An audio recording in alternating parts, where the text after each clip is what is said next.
요즘에는 워낙에 흉터 치료 방법들이 많이 나와서 개선될 수 있는 부분들이 많지만 그래도 화상 흉터는 한계가 있는 부분이긴 해요. 그렇기 때문에 제가 말씀드린 6가지 행동 강령 꼭 지키셔야지 더 깊어지는 거 예방할 수 있어요. 반드시 꼭 지키셔야 돼요. 경성 크리처가 되게 유명한데 보셨나요? 아니, 저는 박서준 배우님하고 한소희 배우님 워낙 팬이다 보니까 두 분이 나오는 걸 알고 있었는데 못 보긴 했어요. 앞으로 보고 싶어요. 보셨어요, 피디님은? 아, 저는 봤죠. 오. 근데 거기서 저는 궁금한 게 있었어요. 그 마지막에 악역인 마에다라는 분이 있어요. 근데 그분이 이제 얼굴이 다 화상을 입으셨거든요. 요즘에는 그런 분들을 치료할 수 있는 그런 피부과 시술도 있는가? 성형수술도 하고 뭐 피부 이식도 하고 레이저도 하고 그랬는데 어쨌든 레이저로 할 수 있는 부분들이 있다는 것도 말씀드리고요. 피부과 시술로 회복될 수 있는 방법이 있다는 거예요? 맞아요. 아, 모르셨군요. 이 기회에 많은 분들께 또 알려드리고 또 제 전문 분야가 또 흉터다 보니까 그런 부분을 좀 더 쉽게 설명드릴게요. 우리 심각한 화상 같은 경우는 이제 구축이라는 현상 때문에 입 주변이라든지 목 주변에 이제 피부 딱딱해져서 움직임이 어려워지고 목을 돌리기도 쉽지 않고 그런 일들이 생기는데 요즘에는 그런 레이저 치료를 통해서 피부를 많이 부드럽게 해줘서 기능적인 회복을 우리가 유도할 수 있기 때문에 주변에 그런 분들이 계신다면 또 알려주시는 것도 좋을 것 같아요. 그 장비가 이제 울트라 펄스라는 장비고요. 굉장히 고가예요. 그래서 우리나라에도 있는 병원이 많지가 않고 대부분 피부과 전문의 중에서 좀 흉터 치료를 좀 하는 병원에 있는데 저희 병원도 있기 때문에 제가 또 어떤 수술 흉터나 여드름 흉터 치료할 때 주로 큐어제를 사용하고 있지만 아주 두껍고 깊은 흉터일 때는 이런 장비도 같이 병행해서 치료해드리고 있습니다. 구체적으로 그 장비는 어떤 사람들이 받아야 되는 거예요? 두껍고 깊은 흉터, 내진 켈로이드라든지 그 다음에 화상 흉터, 아주 질기고 단단한 그런 흉터들을 많이 부드럽게 해줘서 흉터 조직이 좀 더 정상화되도록 하는 장비라고 생각할 수 있습니다. 근데 그 장비가 그렇게까지 잘 되는 거면 그 원리가 궁금한데 설명해 주실 수 있을까요? 네네. 정상 조직에 손상 없이 그 흉터 조직을 좀 더 집중적으로 타겟해서 깊은 부분까지 열을 줘서 새로운 콜라겐과 탄력 섬유가 형성될 수 있도록 좋은 자극을 주는 시술이에요. 근데 어떤 열을 우리가 흉터에 줬을 때 특정 부분만 타겟해서 하지 못하면은 오히려 흉터가 나빠질 수가 있거든요. 그래서 굉장히 좀 기술력이 필요한 부분이라서 뭐 비슷한 장비들도 있긴 하지만 얘가 괜히 2억은 아닌 것 같아요. 2억이에요. 그래가지고 저도 살 땐 참 고민이 많고 과연 이 장비를 사야 되나 고민했는데 저는 어쨌든 간에 어떤 흉터로 고민하시고 하시는 분들의 마음을 잘 알기 때문에 저희 병원 진짜 멀리서 많이 오시거든요. 그런 분들에게 더 좋은 치료 결과를 드리기 위해서 이제 구입해서 사용하고 있습니다. 우리가 생활을 하다 보면 일상적으로 좀 화상을 입기도 하고 맞아요. 그럴 때는 저희가 응급적으로 병원에 오기 전에 조치해야 될 것들이 좀 있을까요? 그것들을 어떻게 초기에 대처하느냐에 따라서 흉터가 얼마나 많이 생길지 얼마나 빨리 회복될지가 결정되기 때문에 굉장히 중요한 부분이에요. 총 6가지 행동 강령이 있는데 제가 차근차근하게 설명드려 볼게요.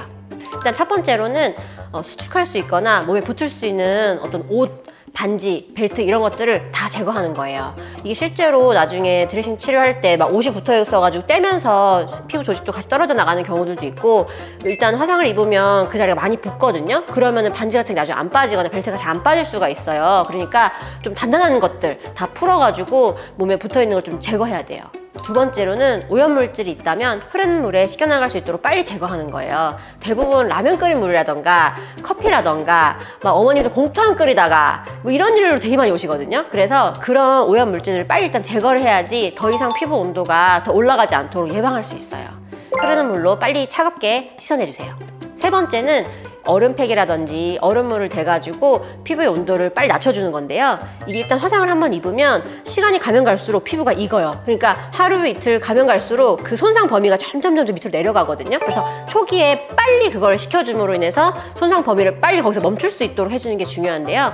일단 얼음 같은 건 바로 대지 마시고 봉지에 싼다던가 해서 천 거즈를 대서 간접적으로 대서 좀 낮춰줄 수 있도록 하시고 어떤 분들은 직후에만 하시고 조금 화끈거림이 사라지니까 안 하시는 경우도 있는데 사이사이에 할 수 있으면 계속 쿨링을 좀 지속적으로 해주시는 게 최대한 손상 범위를 낮출 수 있습니다. 우리 보통 뭐 택배 같은 거 받아서 나오는 팩 같은 거 있죠? 그것도 얇은 수건이라든지 얇은 거즈에 대서 너무 직접적으로 대지 않도록 조심하시면서 뗐다 붙였다 하면서 해주셔야 돼요. 너무 오랫동안 되면 오히려 동상 위험이 있고 피부 조직 손상의 위험이 있기 때문에 뗐다 붙였다 하면서 적절하게 해주시는 게 중요합니다.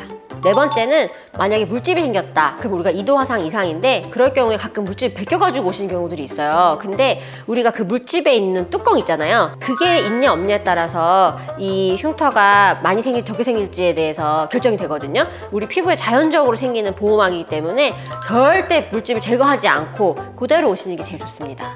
다섯 번째는 부위에 따라서 연고를 좀 발라주는 건데요. 일반적으로 초반에는 약국에 가면 화상 연고 같은 걸 추천해 주시는데 사실 그거보다는 항생제 연고를 초반에 좀 바르는 게 오히려 도움이 돼요. 화상 때는 피부가 벗겨나간 상태라서 2차 감염의 위험이 있거든요. 그래서 뭐 흔하게 쓰는 후시딘 같은 거 내지는 뭐 박트로반, 박테로신 이런 에스로반 항생제 연고가 있다면은 그게 바세린이 들어있다 보니까 피부 밀봉 효과도 있고 2차 감염을 예방할 수 있습니다. 여섯 번째는 이 5가지 방법들을 일단 초기에 하면서 병원에 가는 거예요. 왜냐하면 우리가 이제 병원에 가서는 약 처방을도 받고 전문적인 드레싱 치료를 받을 수가 있는데 우리가 초반에 약을 먹고 안 먹고에 따라서도 이 흉터의 깊이라든지 손상 깊이가 정해지기 때문에 초기에 적절한 처방에 맞춰서 약을 복용하는 것이 장기적으로는 무조건 도움이 됩니다. 그리고 드레싱 제제도 워낙 종류가 많아서 뭐 진물이 난 상태, 뭐 진물이 별로 없는 상태, 부위에 따라서 처음에는 병원의 가이드에 따라서 드레싱을 해나가시는 것이 상처 회복에서 가장 중요합니다. 이렇게 오늘 화상 치료에 대해서 말씀드렸는데요. 화상 흉터가 굉장히 심각하고 손상 범위가 깊어서 완벽하게 완전 처음 피부처럼 돌아가기 쉽지 않은 경우들도 사실 많아요. 하지만 요즘엔 점점 많은 기술들이 발달되고 있어서 어느 정도는 생활하는 데 지장이 많이 없으면서 최대한 주변 피부랑 유화감이 없도록 치료가 할 수 있으니까 꼭 적극적으로 치료를 하시기 바라겠고요. 일단 가장 중요한 거는 아까 말씀드렸던 6가지 행동 강령, 초기 대응을 잘 숙지해 놓으시고 그런 일이 생기면 빨리 대응하실 수 있도록 하시는 것을 강조드리고 싶습니다. 오늘도 이렇게 영상 봐주셔서 감사드리고요. 궁금한 점은 댓글 달아주시고 구독과 좋아요, 알림 설정도 부탁드립니다. 감사합니다.